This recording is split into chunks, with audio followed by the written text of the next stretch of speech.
Alors, je suis Dara Chaïdara, la présidente de l'association humanitaire Al-Barka et la CEO de la coopérative agricole Sulfagri. Fondation Les Petits Silos vous ont fait appel aujourd'hui. Alors, quelle impression ou bien la valeur qu'il accorde à l'éducation, comment vous jugez cela aussi?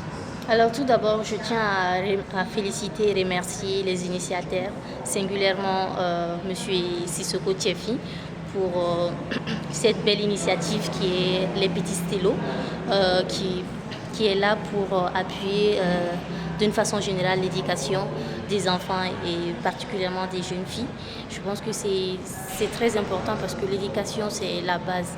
C'est la base déjà pour le développement même d'un pays, parce que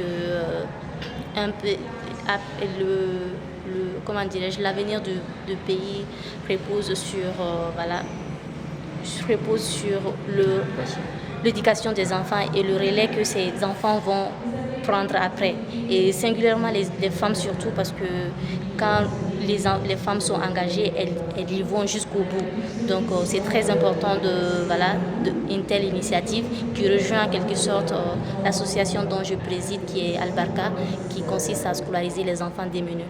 Et parce que l'éducation, la scolarisation des enfants, précisément l'éducation, elle n'est pas offerte à tout le monde. C'est tantôt coûteux, c'est tantôt beaucoup de protocoles. Donc ce qui fait que les deux initiatives se rejoignent. Et c'est juste des mots de remerciement à l'endroit de M. Tchefi, Sissoko et son équipe. Merci beaucoup. Parlez-nous un peu de votre association.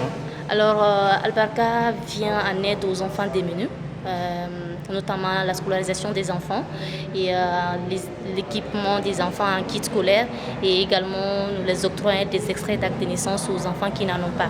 Et nous venons en aide également aux populations rurales, précisément les femmes, à travers un programme qu'on a dénommé Prêt Bara, qui consiste à octroyer des prêts remboursables sans intérêt ou équiper des coopératives de femmes en localité rurale afin qu'elles puissent entreprendre des activités génératrices de revenus. Notre troisième volet, c'est à l'endroit des personnes âgées. Nous les offrons de l'assistance médicale gratuitement. Quelles sont vos zones d'intervention? Nos zones d'intervention, c'est sur toute l'étendue du Mali. Et il y a 6 mois de cela, j'étais à Bamba et j'ai fait le trajet de Bamba à Gourmara en Pinance parce qu'il n'y a pas de route. Donc ce qui fait qu'il n'y a pas de zone qui nous est exclue. On ne se dit pas telle zone est en zone rouge du Mali, on ne va pas, non. Parce que l'éducation, tout ce qui est l'éducation, tout ce qui touche la femme rurale, tout ce qui touche les personnes âgées, c'est tout le Mali. Donc nous intervenons sur tout le Mali en entier. Les difficultés que vous rencontrez? Les difficultés que nous rencontrons très souvent, c'est que le Malien n'est pas dans l'optique du bénévolat. C'est dire qu'il y a des gens qui se sont engagés à mener une mission à but non lucratif. Les gens n'adhèrent pas tout de suite. Donc il y a quelques mécènes qui nous accompagnent. Et nous n'avons pas forcément une présence considérable de nos autorités non plus. Donc ce qui fait que nous essayons d'initier des initiatives comme le gala des charités pour collecter des fonds pour la concrétisation de nos actions.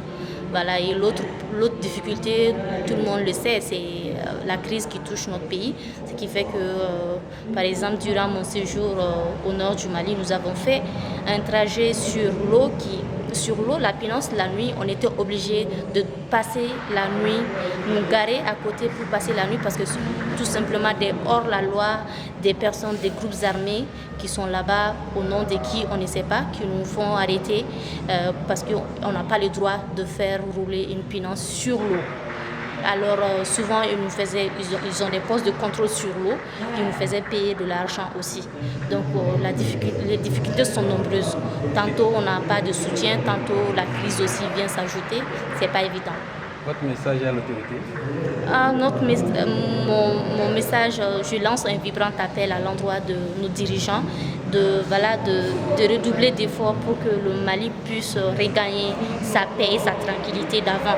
Parce que quoi qu'il en soit, quelles que soient les actions menées, s'il n'y a pas de paix, s'il n'y a pas de sécurité, ce n'est pas évident. Personne ne peut vaquer normalement à ses occupations.